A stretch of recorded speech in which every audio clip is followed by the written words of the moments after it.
नमस्कार,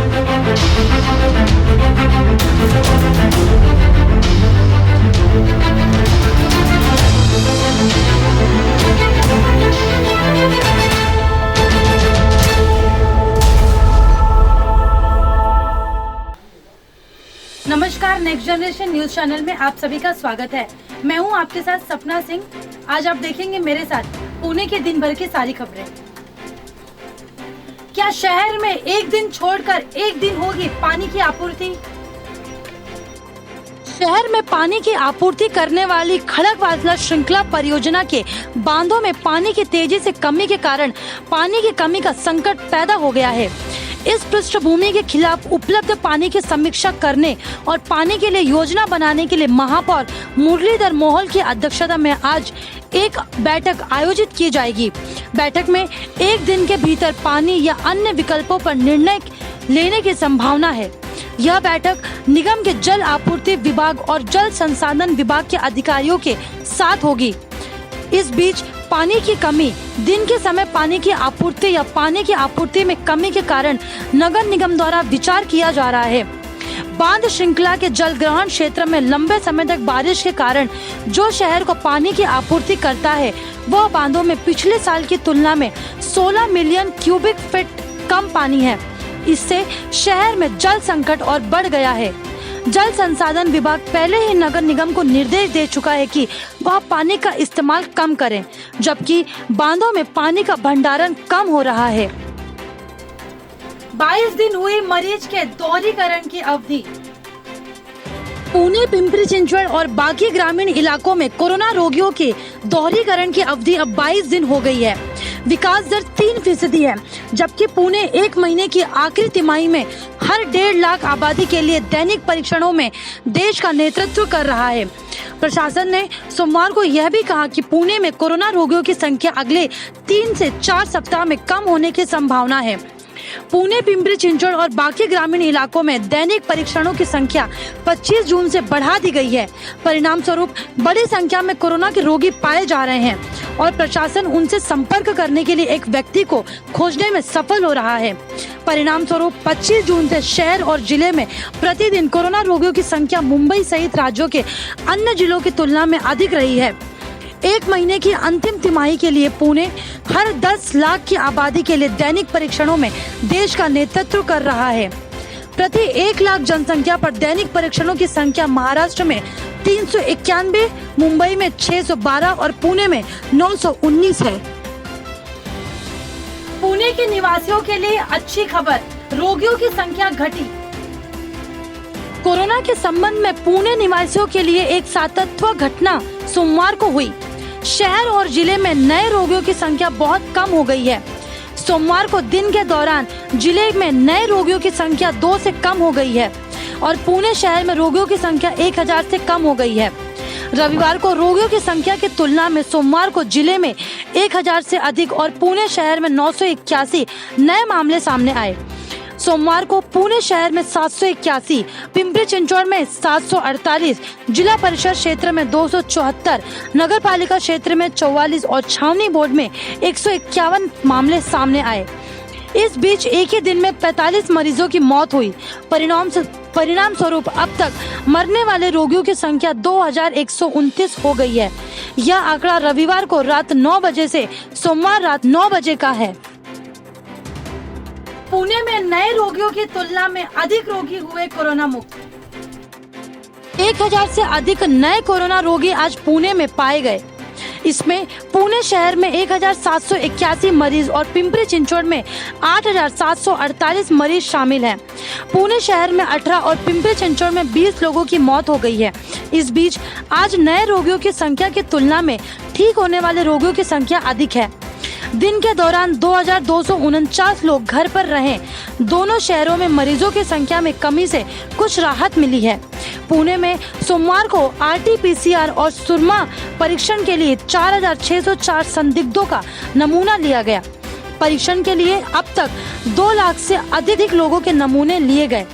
पहले लिए गए नमूनों में से 78,881 नमूनों का आज सकारात्मक परीक्षण किया गया। अब तक 58,303 नमूनों का परीक्षण सकारात्मक हुआ है। इस बीच दिन के दौरान 1882 रोगियों को छुट्टी दे दी गई है। कोरोना से अब तक 39,000 से अधिक लोगों को छुट्टी दी जा चुकी है। वर्तमान में शहर के विभिन्न अस्पतालों में 16,000 से अधिक सक्रिय रोगियों का इलाज चल रहा है। पुणे में स्थापित होने वाले जंबो अस्पताल के निर्माण में आई तेजी। शहर में कॉलेज ऑफ इंजीनियरिंग के आधार पर जंबो अस्पताल का निर्माण कार्य शुरू किया गया है। इस जगह पर 800 बेड उपलब्ध होंगे और यह काम सिर्फ 15 दिन में पूरा किया जाएगा। संभागीय आयुक्त सौरभ राव ने विश्वास व्यक्त किया है कि जंबो अस्पताल पीड़ितों को राहत देगा। इस बीच पुणे और पिंपरी चिंचवड़ में निजी और सरकारी अस्पतालों में बेड की संख्या अगले कुछ दिनों में लगभग 1200 बढ़ जाएगी। जब तक कि काम पूरा नहीं होता है, उन्हें यहाँ एक ऑनलाइन प्रेस कॉन्फ्रेंस में कहा। इस अवसर पर पुणे नगर निगम आयुक्त विक्रम कुमार, पिंपरी चिंचवड़ नगर आयुक्त श्रवण हार्डिकर और जिला कलेक्टर नवल किशोर राम भी यहाँ उपस्थित थे। पुणे में बारिश के लिए जारी किया रेड अलर्ट। जलवायु परिवर्तन की स्थिति के मद्देनजर मौसम विभाग ने पुणे जिले के लिए रेड अलर्ट जारी किया है। विभाग ने अगले 2 दिनों तक जिले में भारी बारिश की संभावना जताई है। ज्यादातर बारिश मुख्य रूप से घाटों पर होगी, जबकि शहर में मध्यम बारिश होने की उम्मीद है। रायगढ़ और रत्नागिरी जिलों में मूसलाधार बारिश होने की संभावना है। पुणे में मुख्य रूप से घाटमता क्षेत्र में भारी बारिश होने की संभावना है और शहर में मध्यम बारिश होने की संभावना है। देश में पिछले 24 घंटों में कोरोना के 52,000 से अधिक नए मामले आए सामने, वहीं 803 लोगों की मौत। केंद्रीय स्वास्थ्य एवं परिवार कल्याण मंत्रालय की ओर से जारी आंकड़ों के मुताबिक पिछले 24 घंटों में 52,000 से अधिक नए मामले सामने आए हैं और वहीं 803 लोगों की मौत भी हुई है। इसके बाद देश भर में कोरोना पॉजिटिव मामलों की कुल संख्या 18,55,746 हो गई है, जिनमें से 5,86,998 सक्रिय मामले हैं। वहीं 12,30,510 लोग इससे ठीक भी हो चुके हैं और उन्हें अस्पतालों से छुट्टी दे दी गई है और अब तक 38,938 लोगों की इससे मौत भी हो चुकी है। 29% प्रवासी मजदूर लौटे शहर, वहीं 45% शहर लौटने की तैयारी में। कोरोना महामारी और लॉकडाउन की मार से शहर छोड़ अपने गांव लौटे प्रवासी मजदूर वापस आने की बाट जोड़ रहे हैं। सोमवार को जारी एक सर्वे रिपोर्ट में बताया गया कि 29% प्रवासी मजदूर अब तक शहर वापस आ चुके हैं, जबकि वहीं 45% आने की तैयारी में है। ग्रामीण क्षेत्रों में कुशल रोजगार की कमी होने के कारण मजदूर दोबारा पलायन को मजबूर हो रहे हैं।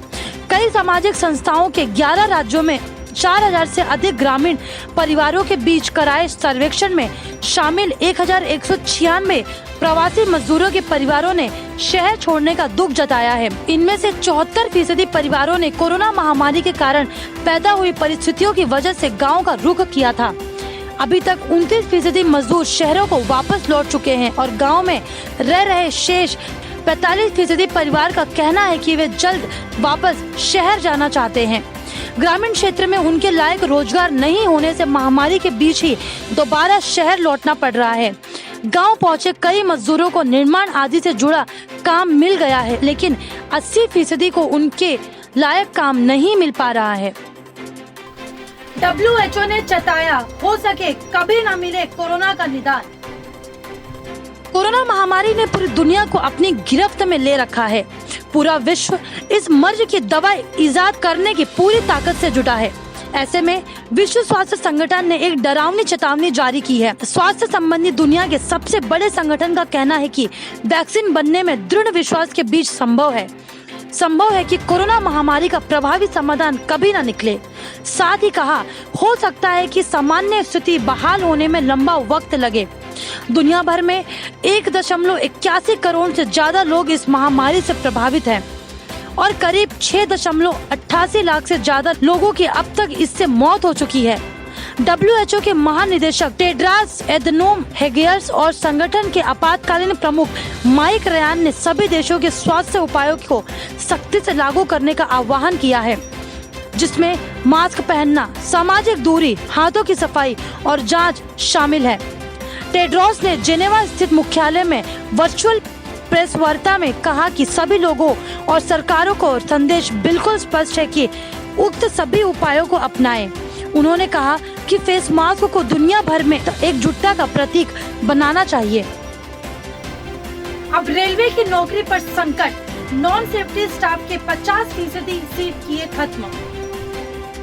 कोरोना संकट के कारण पिछले 6 महीने से रेलवे के संचालन नहीं होने से अब कर्मचारियों की नौकरी पर भी संकट आ खड़ी हुई है। मामला भोपाल रेल मंडल द्वारा नॉन सेफ्टी कर्मचारियों के पद खत्म करने का है।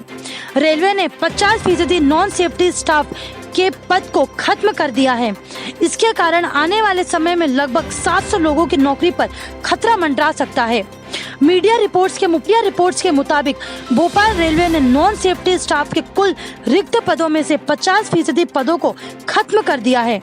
रेलवे के इस फैसले से अब इन पदों को नहीं भरा जाएगा, जिसके कारण तकरीबन 700 लोगों को नौकरी नहीं मिल पाएगी। वहीं रेलवे के इस फैसले के बाद कर्मचारी यूनियन ने विरोध शुरू कर दिया है।